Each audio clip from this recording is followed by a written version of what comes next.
The King's Choice. You Only See My Beauty, but You Don't Know My Story. A memoir by Stacey Amawoye, as told to Teresa Laryea. Chapter 5.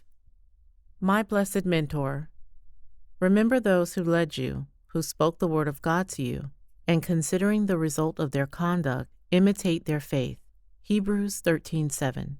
As Coca-Cola cascaded down my face, I decided to go all out with my little ceremony, so I prayed for the first time in my life. I told God that if He really existed, He should turn all the pain I have been through into something positive. I asked Him to give me the wisdom to be able to use my resources to help the poor and other people who were going through all that I had been through. This was by no means easy to pray, given my situation and all the things that God had allowed me to endure, but I managed to get it all out. After my baptism, I was inspired and determined to make the best of my life. I went back for my old tea table and dusted it up, but this time I decorated it with hair creams and other beauty products which I received during my graduation. With that, I started my own hair salon. I did not have a hair dryer yet, so I relaxed my clients' hair, set their hair in rollers, and let them go home. They returned after a couple of hours of drying, and I styled them. As time went by, my business did well, and I vowed to myself that after I broke even and made sizable profits, I would remember to bless the less fortunate and become a voice for the voiceless. Soon after, I made a friend who was also orphaned at a young age, and we became a team. My great-grandmother gave us some space on the compound which used to house an animal shed. She advised me to save some money so that I could put up a structure for my hair salon. I took her advice and by the grace of God was able to open a bank account. I then took out a loan and was able to put up a small structure. God was faithful and answered my prayers by enabling me to house a few homeless girls. Eventually, my salon became a haven in the community for anyone that needed to learn a trade in hairdressing. I did not take any money from the trainees, but was able to fill my salon with all the dryers and equipment necessary for a successful operation. I worked very hard and was able to pay off the loan within a considerably short amount of time. Gradually, I fully furnished the salon and even added a TV and a radio. I made sure to include every imaginable amenity that would ensure that my clients were comfortable. Sometimes I also served some of my clients meals, and they left looking beautiful and were full of smiles. I took customer service to a whole new level, and my clients left tremendously satisfied. As I continued to prosper in my business, I remembered the pact that I had made with myself and God, that I would pour out to people all the things that I had been denied, and that I would pour out all the love, affection, attention, and encouragement that I had missed throughout my whole life on others that needed it. Through word of mouth, I managed to capture a lot of clients and apprentices who came in from the capital and its outskirts. I was most fulfilled whenever I organized graduation ceremonies for my apprentices. To me, it was an indication that I was indeed doing something worthwhile to benefit others. There was a depth of fulfillment that I received from this charity work that nothing else could duplicate, and I was deeply grateful that God had given me the means to fulfill this worthy vision. Sometimes in life, God will send you someone that will impact you so greatly that they will change the whole trajectory of your life. Such a person blew into my life like a cool breeze and brought healing to my scarred and wounded soul. He was called Pastor Joseph Lancelot Amatego, a gentle, soft-spoken, and genuine man of God who on a few occasions invited me to attend services in his church. By this time, I still did not know God or anything about the things of God. I reluctantly agreed to attend a service, not necessarily to please him or to seek an encounter with God, but to enjoy the snacks that I heard they served the newcomers after service.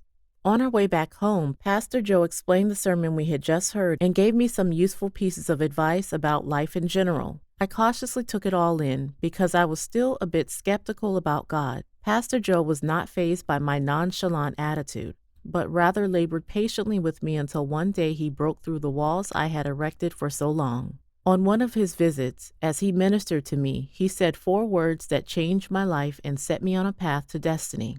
I believe in you. The minute he said those words to me, it seemed as though a bright light shot through the thick darkness that had haunted me throughout my life. No one had ever told me that before. All they had told me was how useless I was, and that I would never amount to anything. This reminds me of the one world-renowned pastor called Joel Osteen. Once I heard him recount how he encountered a young man who joined him and a few friends to play basketball. This gentleman kept to himself and did not make any friends.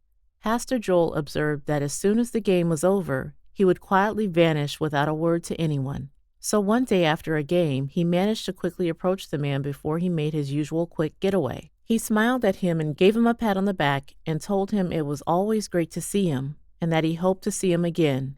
Game after game, this went on for a long time until the man stopped coming altogether. Several years later, after Pastor Joel was well established in ministry, a man walked up to him one day and asked him whether he remembered him. Pastor Joel could not place him until the man told him that he was the one who used to play basketball with him. Pleasantly surprised and intrigued, Pastor Joel decided to find out a little bit more about him. The gentleman told him his story, how those days when he came to play basketball he was going through a crisis. He told Pastor Joel how he came from a family that despised him and constantly put him down. However, the highlight of his life those days was when he came to play ball and Pastor Joel showed him such kindness and compassion. He said that it ministered greatly to him and gave him hope that something positive would come out of his life. When Pastor Joe spoke those words of affirmation to me, I felt just like this young man must have felt. His words impacted me so much that I just broke down and wept bitterly. Those words broke the dam that I had erected for so long and healed me. My tears flowed copiously until he asked me what he could do to help me. I told him I needed him to pray for me because I felt dry and empty. So he prayed and encouraged me until I felt like I could conquer the world. So with a new determination in my heart, I decided to work harder and seek God with all my heart.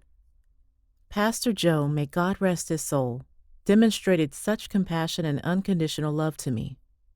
There were times when I had so many clients lined up that I rather opted to work than to go to church. Pastor Joe would still come by after church and without rebuking or condemning me, would go through the sermon with me.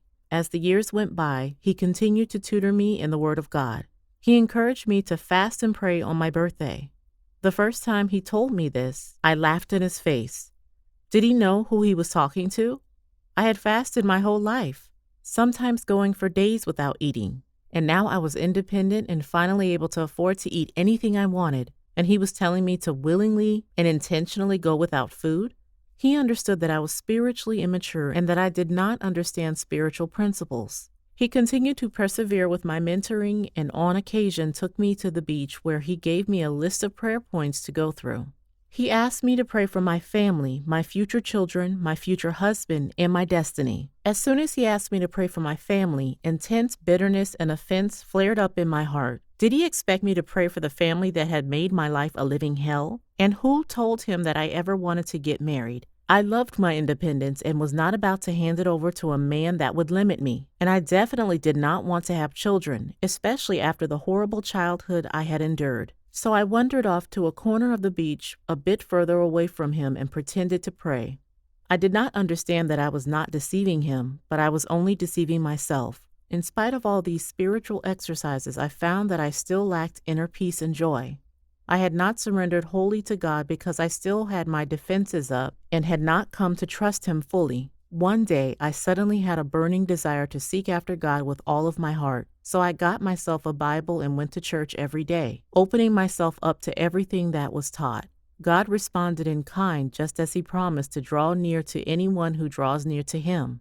I began to experience the reality of God in my life as my devotional life intensified.